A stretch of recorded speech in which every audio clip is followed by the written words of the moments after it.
ফ্যান্সদের দুর্গাপুজো চালু হয়ে গেছে ভাই। ফ্যান্সদের দুর্গাপুজো চালু হয়ে গেছে ভাই। এ কি আপডেট ভাই, সকাল সকাল এটা কি আপডেট? মানে এরকম একটা আপডেট ভাই, আমার এক্সাইটমেন্টটা দেখো। না না ভাই, ওই যে দেবের ফ্যান বলে এরকম লাফাচ্ছি, বিষয়টা তা নয়, ঠিক আছে?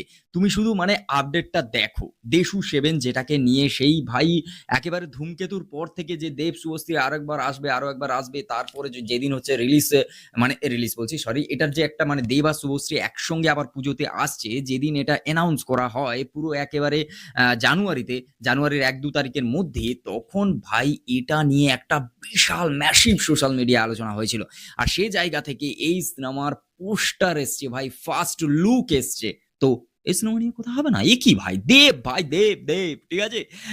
দেব শুভশ্রীর জুটিতে আবার ফিরছে দেশু সেভেন, তাদের এটা 7 নম্বর ফিল্ম।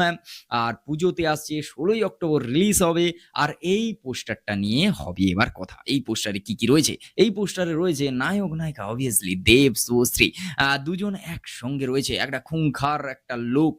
আর তার সঙ্গে চারিদিকে এই একটা ব্লাড, মানে যুদ্ধ পরিস্থিতিতে একটা যে রক্তের ছড়াছড়ি যে বিষয়টা, সেই জিনিসটা, তার উপরে একটা বড় বন্দুক নিয়ে, এক হাতে বড় বন্দুক, এক হাতে শুভশ্রীকে হোল্ড করা, আর তারপর একটা স্করপিও এইভাবে উল্টে পড়ে আছে। মানে পুরো জিনিসটা তুমি এনভায়রনমেন্টটা যদি দেখো, ওয়াও ভাই, এটাই দেখাচ্ছে। কোথাও গিয়ে একটা জিনিস বেশ ভালো লাগছে, আবার একটা টনিক টু, আবার একটা প্রজাপতি টু, আবার একটা ফ্যামিলি ড্রামা থেকে বেরিয়ে এই যে একটা অ্যাকশন টাইপ অফ কিছু একটা আসতে চলেছে, এটা মানে এটা ভেবেই আমার ভালো লাগছে, ঠিক আছে? কারণ দেব শুভশ্রীকে আমরা কি দেখে অভ্যস্ত ভাই? দেব শুভশ্রীকে আমরা দেখে অভ্যস্ত ভাই সবসময় জন্য চ্যালেঞ্জ, পরাণ যায় জ্বলিয়া, এরকম এরকম ফিল্ম দেখে অভ্যস্ত। এবার সেই জায়গায় দাঁড়িয়ে আমরা যদি একের পর এক টনিক টু, প্রজাপতি দেখি, না আমি বলছি না যে সিনেমা, তার দর্শক আলাদা, তার দর্শক হয়তো আমি নই, কিন্তু তার দর্শক আলাদা। গ্রাম বাংলার প্রচুর মানুষ হয়তো সেই সিনেমার দর্শক নয়, কিন্তু তার দর্শক আছে। না যদি থাকতো তাহলে এই সিনেমাগুলো এত হিট হতো কি করে? ম্যাসিভ হিট হচ্ছে কি করে? দেবের প্রত্যেকটা সিনেমা এত হিট হচ্ছে কি করে? এত আলোচনায় আসছে কি করে? নিশ্চয়ই লোকজন আসছে, দেখছে। নাহলে এরকম তো অনেক সিনেমা আছে যে হচ্ছে ৫০ টা সিনেমা হলে রিলিজ হয়, তারপরে ১ সপ্তাহ যায় না, তারই হচ্ছে party, success party, wow man, party man, party. ক টাকা কামাই কে জানে, তারাই জানে। যাই হোক, পার্টি হয়, এগুলো দেখাতে হয়, মার্কেটিং স্ট্র্যাটেজি।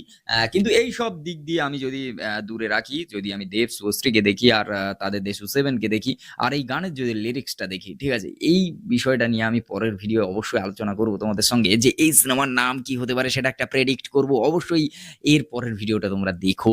আর এই সিনেমাটা নিয়ে আমি তো এক্সাইটমেন্টে আছি। পুজো, দুর্গাপুজো ভাই, দুর্গাপুজো, দেব, শুভশ্রী, বাংলা সিনেমা, বড়, বড় স্টারদের সিনেমা অবশ্যই আসবে, বলিউডের আসবে, সাউথের সিনেমা আসবে। তার সঙ্গে আমাদের দেবজিৎ, প্রসেনজিৎ, এদের মতো সবার মানে সব অপশন থাকুক। আমি সিনেমা হলে গিয়ে সবার সিনেমা দেখতে চাই, ঠিক আছে? সবার অপশনে সবাই থাকুক। আর এই সিনেমায় যেহেতু দেব আর শুভশ্রীকে পোস্টারে রিভিল করা হয়েছে, এখানে দেখার যে হচ্ছে অনির্বাণকে কেমন লাগে? ঠিক আছে? অনির্বাণকে খুব ভালোভাবে এখানে প্রেজেন্ট করা হোক। কারণ অনির্বাণ বীভৎস অ্যাক্টর। আর যেহেতু সে একটা বীভৎস অ্যাক্টর, তো তাকে সেইভাবে দেয়া হোক। নাহলে এমন কোনো একটা ক্যারেক্টার দিয়ে দেয়া হোক, যাতে সবাই দেখে তাক লেগে যায়। জাস্ট তাক লেগে যায়। যেরকম তোমরা যদি দেখো যে হচ্ছে, না সেটা আমি এখন রিভিল করব না। কারণ এটা নিয়ে একটা ভালো বড় ভিডিও বানিয়ে তোমাদের সঙ্গে আমি আলোচনা করব। তো চলো, আজকের ভিডিও এই পর্যন্ত। তোমাদের পোস্টারটা কেমন লাগলো? পোস্টারের ব্যাকগ্রাউন্ড যে গানটা রয়েছে সেটা কেমন লাগলো? অবশ্যই কমেন্ট করে জানাও। আমি জানি দেবের কোনো আপডেট এলে